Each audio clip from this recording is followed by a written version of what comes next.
Welcome to AHG Connects, where voices, information, and resources are empowered intentionally.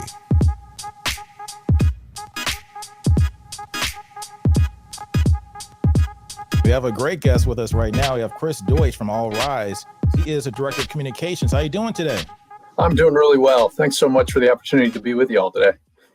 It's always a pleasure. Now, tell us a little bit about All Rise. We know you do a lot of advocacy for veterans to get into certain legal troubles, but your approach is a little bit different. It's more of a holistic approach to try to get people into better positions. Can you explain that a little bit? Yeah, absolutely. So All Rise is the name of our organization. We're a 501c3 nonprofit. We were formerly, up until last year, for about 30 years, we were known as the National Association of Drug Court Professionals. We really worked to expand treatment courts. And some of your listeners may be familiar with treatment courts, others may not. A treatment court is an alternative to incarceration for an individual who's before the courts facing charges really stemming from a substance use or mental health disorder. Back in 2010, I had the privilege to help launch a division called Justice for Vets, which was focused exclusively on treatment courts for veterans. So if a veteran comes before the courts, they're facing really serious charges and they meet a clinical need for treatment, be it substance use or mental health disorder, we get them into what's called a veterans treatment court, where they're going to receive that treatment, but they're also going to get connected to their VA benefits that they've earned, connected to veteran service organizations like the VFW, who you just featured, and others, and really given the tools to put their lives back together and go on to be productive citizens. So we help train and establish treatment courts. There's about 4,000 of these programs across the country now. And at any given moment, there's about 150,000 people being served in these programs. So it's a really growing movement, and it's a real departure from the idea of punishment first. It really focuses on accountability coupled with treatment and compassion. And I like the key word you mentioned, accountability, because a lot of people miss that point. They think that people have to have maybe a negative connotation towards, patting somebody on the back or trying to baby a person who's done something wrong, or maybe made a mishap or mistake. First off, you guys don't really handle or take clients that are do really violent, terrible things. Like, you're not taking on people who are committing murder or violent crimes. You're doing things. Describe some of the types of infractions that people do that might need a little bit of help. And then also talk about the success, because that's one of the key things that people don't realize, is that this is much more successful and cheaper than this typical regular roundabout incarceration. You're so right about that. So, treatment courts have really proven their worth. They've proven that they work, and we understand a lot more now about who should be in these programs. And typically, these are folks who have long criminal histories. They have long histories of substance use and mental health disorders. So they've been in and out of the system many, many, many times. And throwing them in jail hasn't made them better, although it has cost taxpayers a great deal. Throwing them on probation without treatment hasn't made them better. What they need is structure and accountability in the form of having to confront these issues head on through treatment. And that's not an easy thing to do. I mean, I've met with hundreds of treatment court alumni who say it was easy to go sit in the jail cell and know that I was going to get out and continue doing what I was doing. What was hard, what held me accountable, was having to go to treatment and confront these issues and unravel some of my trauma and start to address it. Treatment courts do take more and more serious offenses. These programs, actually, the research shows they work best on the people who have these extensive criminal histories, who are facing incarceration. So things like burglary and theft, obviously felony DWI, even in some cases, some crimes of violence. A crime of violence can be many different things. You can be in possession of a firearm, and that's a violent crime. And some assault cases, obviously, murder, things like that would not be eligible for the program. Now, Doc, you're a medical doctor, and I'd like to talk to you a lot about, because you kind of have a knowledge about the psychosocial issues that pair with legal trouble, particularly talking about PTSD. So, Dr. Arnold, can you tell us a little bit about, from your perspective, how you see the necessity for treatment and how treatment actually repairs versus just slapping punishment on somebody? Oh yeah, yeah, and I'm really, first of all, you know, uh, Rise is really a step forward in the right direction. That it has to be recognized, and if you have something that is successful and you're having success stories about, and it's not just benefiting that individuals, benefiting society in general, because you're returning someone to a functional level where they can contribute to society. And plus, as you were mentioning, the tax money and doing something stupid over and over again is not going to get us anywhere. So, and these are people who served the country honorably and may have gotten involved with drugs, but when they were able to pick up a weapon, it was no problem for you to send them overseas. Mhm. But when they pick up a drug, now we just drop them, right? We just abandon them. We can't do that. And so through proper treatment, there are addictions that are involved in this as well, that are not just, you have physical dependency, you can have psychosocial dependency. That there are a lot of ways that this has to be addressed. And the reason why people are saying, you could throw me in a jail cell, as you were mentioning, and not worry, and say, oh, then I get out and I do the same thing over and over again. But treatment, I have to confront those demons, those issues that are destroying my life, that are taking me away from my family, my children. Many of these people have children. Yeah. They have spouses. They have parents. They have people that they are connected to in the community. They are affected too. And for us to throw them aside, now we're looking at things like buprenorphine and different interventions with psychopharmacology and all of that. But you still need that social support system. You need to be able to navigate things in a proper way in order for them to get the effective treatment. So we do have some answers, but it has to be part of a complete package. Mm-hmm. Yeah, I think that's such an important point. These programs are intense, and they usually last between 12, 18, sometimes 24 months. And sometimes people say, well, boy, that's a really long time. That's a lot of resources. Well, it takes a long time to put back a life that's been shattered by decades of substance use or mental health disorders. So just as you mentioned, you've got to triage the addiction issue, get people stabilized, get them into treatment, but then you've got to start looking at all of the other things that are going on in their life. What does their housing look like? What is their employment prospects?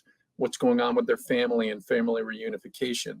And so some of the research that's come out about treatment courts has really highlighted that they don't only save money in the long run and reduce crime, but they actually improve employment, family functioning, housing stability, because these programs pull in all these resources from the community and really get people connected. And they really look at an individual basis. What does this one person before us need?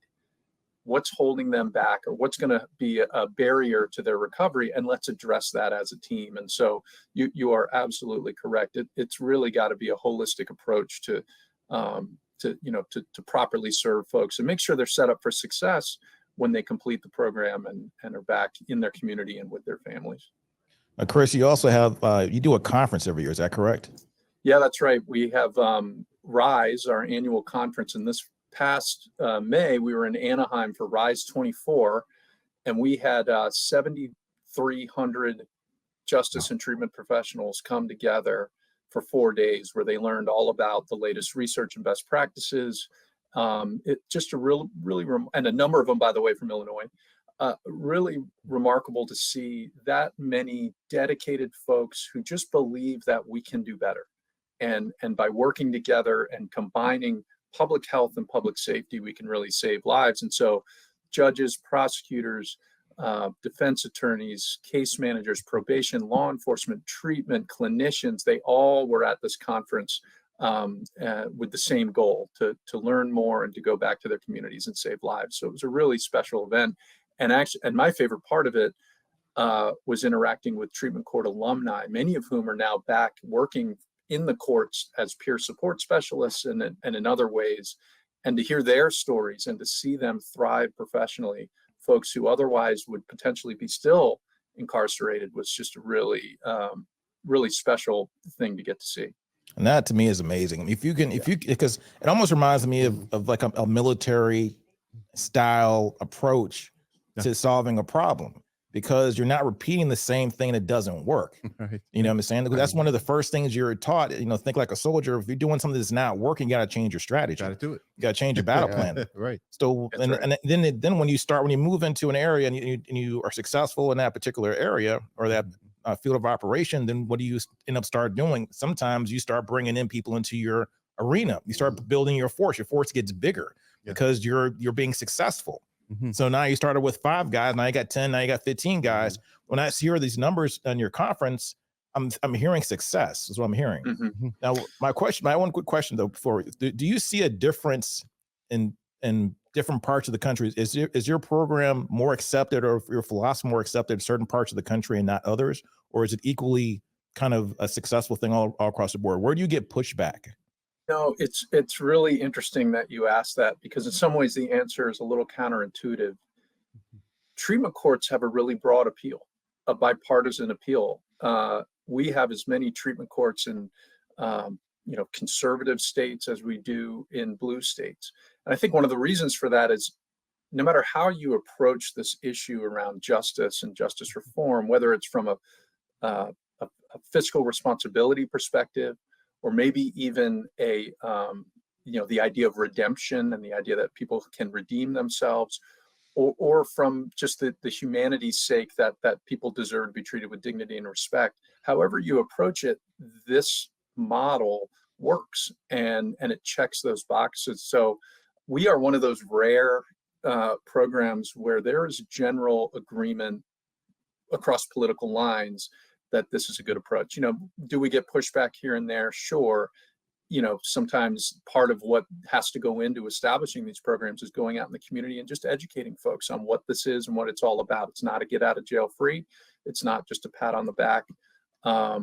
It's rigorous and it works. And usually if people aren't on board when they start hearing about, it's also very cost effective and will actually save money in the long run.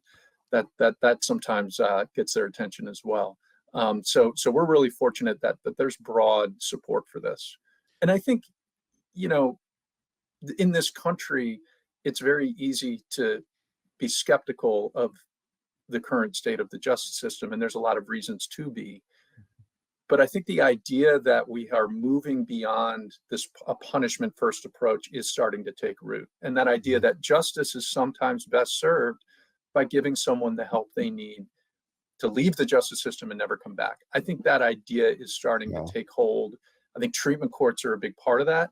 And there's other programs out there as well. Treatment courts is just one of many that are taking an approach like this. And so I think there's reason to be, let's call it, cautiously optimistic about where we're headed with justice reform. That's great. Yeah, that's fantastic. It really is. Yeah, Cliff, you were married Harold Washington's right hand man once upon a time, and so you have a lot of experience in one of a city like Chicago, where we know that Chicago's known for violence. We know that's always been something that plagued us for the city for at least a century. Yeah. What's your thought on how this approach is, and do you think this will be successful and continue to grow? I believe it can. And the things that we're doing, and America's Heroes Group, and there are so many things you can do to go out and help people, but so many folks just afraid of it. And which is understandable, but that's why folks like I'm sitting here with 2 great guys. If I needed you to get me somewhere, I know you'd do it. I can do it. I'm being cute about it, but the fact is, yes, you can do these things. You can get better. And these are the kind of programs. That's why I'm so happy to be with this now. That can really be helpful and help some people. Who help other people. Yeah. That's the big thing.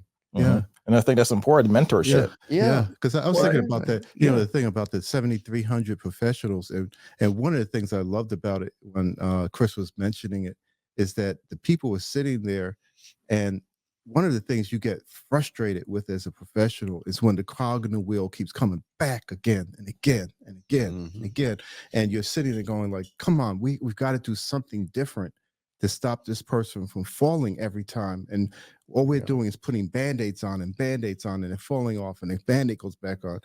And, when I was practicing, I was at the Illinois Department of Public Health, directing that. And we got passed legislation, Smoke-Free Illinois Act, those kinds of things.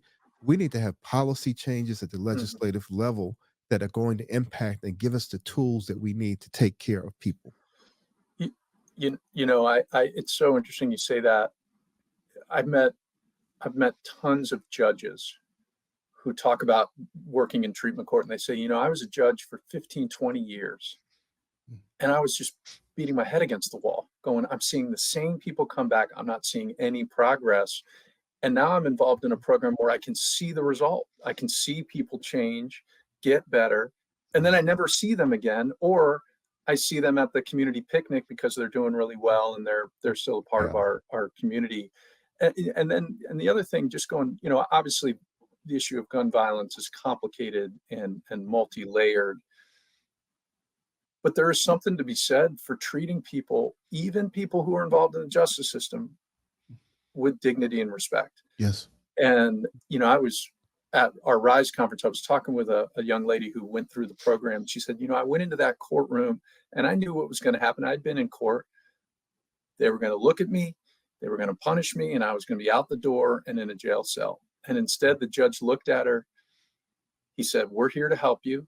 Look around the room. We're all going to help you. And now everyone give her a round of applause because we're so glad she's here and willing to try to get better. And she said, that's the first time anyone had said that to her in a very long time. And so just changing the way the justice system interacts with people and making sure that humanity and dignity is really at the forefront has a big impact on people's willingness to then engage with treatment and all of the other things that come. And that's not restricted to treatment courts. That's the system as a whole.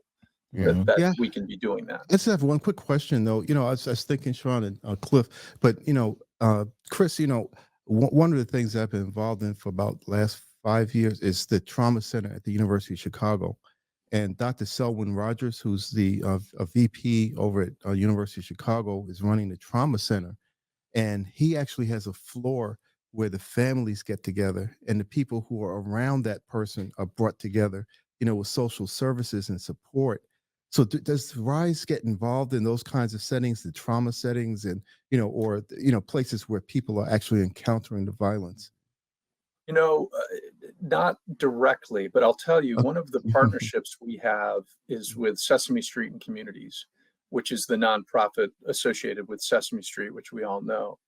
And they are doing amazing work to take these spaces that have been really traumatic, particularly for kids, courtrooms, hospitals, places like you're describing, and making them into places that kids can feel a little more comfortable in, bringing in Sesame materials and books and posters and comfy chairs. And it's, it sounds like an insignificant part of a really big problem, but it's that type of approach that really makes a difference. I mean, think of these kids who get dragged along with their parents to court appearances or ERs or other places. What must that do to a small child? And so obviously we want to prevent the parents from having to go to any of those places, but we know kids are going to be there. So what can we do to make these places less traumatic for all involved? So I love that example. Now tell us more about the mentorship aspect of it, because I think that's one of the key things from what I see, what I've read about your program. It seems like the mentorship aspect is the thing that kind of pushes you over the top. That's the thing that kind of is one of the key elements of your success. Yeah, that's been one of the, we call it sort of the secret sauce of veterans treatment courts and this started back in the early days with the very first veterans treatment court in Buffalo. Judge Robert Russell went out to the community and he asked veterans if they'd be willing to come into court and be there to support their fellow veterans, battle buddies, right? It's not a clinical relationship. It's a relationship vet to vet.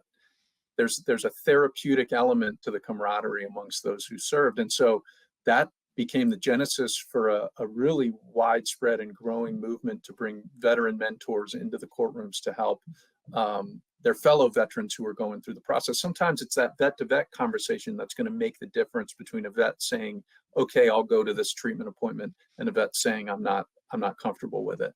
And it's very much associated with that idea of peer support, which is obviously gaining a lot of momentum as well. So, I think that's just, I was just listening to Commander Bridges and Colonel Blackwell, that's a great example, and their work with the VFW. It's guys like that who can talk to a fellow veteran and give them that little shove they need to accept help. And that's been a really remarkable part of the growth of veterans treatment courts, and really that we're seeing it in all treatment courts, that idea of peers being able to support one another. Now I got a question that might be a little bit loaded and might be a little bit controversial, but All right. how do you see the conversation or the lingo of using the word decriminalization? Does that fit into what the work that you do at all? Is there a difference between what you do and decriminalization? Yeah, so that's an interesting question. I would say that as long as people are coming into the court system sick with substance use disorders or mental health disorders, we need public health programs that. Jeez, my son just walked in. Yes, you can have that. Yep. Yeah, I'll open. Whether drugs are legal or not legal, people are going to be sick, and we need to give them treatment. And so, yes. Thanks, buddy. All right, give me a minute.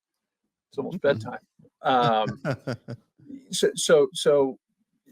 That's how I would answer that. Is we're not out there with a policy position one way or the other. It's really, what are we going to do for the folks who need treatment? Mm-hmm. And there are a lot of folks who need treatment. And frankly, in this country, we do not have a treatment infrastructure that's prepared to service them, whether they're in the justice system or not. Quality, affordable, evidence-based treatment. We need more of it. So that's really what our focus is, regardless of what happens with decriminalization or legalization. So Doc, this is a question for both of you guys. So Doc and Chris, so how do you marry the treatment side of it, which is the medical part of it? Because there is, for example, right now, I just heard a report and read some articles about how fentanyl is being laced in all kinds of drugs out there and things like that. And guys are literally dying on the street because they think they're taking something that's relatively safe, or they don't have the money for a prescription. So they're doing this, they're taking stuff off the street and it's laced with fentanyl or other stuff, and they're having an overdose. They're not waking up tomorrow. Right. So how do you marry the treatment side of it with the mentorship and the legal part of it? Well, one of the things I want to just to mention, because I was thinking about fentanyl, as you were sort of posing the question, and that's even a heightened reason why this program needs to be supported, because the risk of death has gone up tremendously, and we're seeing numbers now where more people have died from fentanyl overdoses in this country than Vietnam, Gulf War, OIF combined, right? Wow. And it's particularly hitting the veteran community, which is the worst part. Yeah. Hitting veterans, but hitting our entire society. Yeah. And unless we wake up and say that this is time for treatment to predominate, we're going to have problems. But Chris, we got about a minute. So let us know what's your thought on that? Yeah, we've been doing a lot of work around harm reduction, which is essentially the idea that we've got to prioritize saving lives first. So if that means helping people with test kits to make sure they're not about to ingest a deadly substance, everything, making sure we have overdose reversal drugs. A lot of treatment courts now are giving them out, Narcan, giving them out to participants or to their family members, saying, look, if something happens, you need to know how to use this. So I think more and more there's a role to play for things like harm reduction that really say, we got to get folks into, treatment's important. We got to triage these folks. Most importantly, we got to keep them alive. We can't treat them, we can't save them if they're not alive.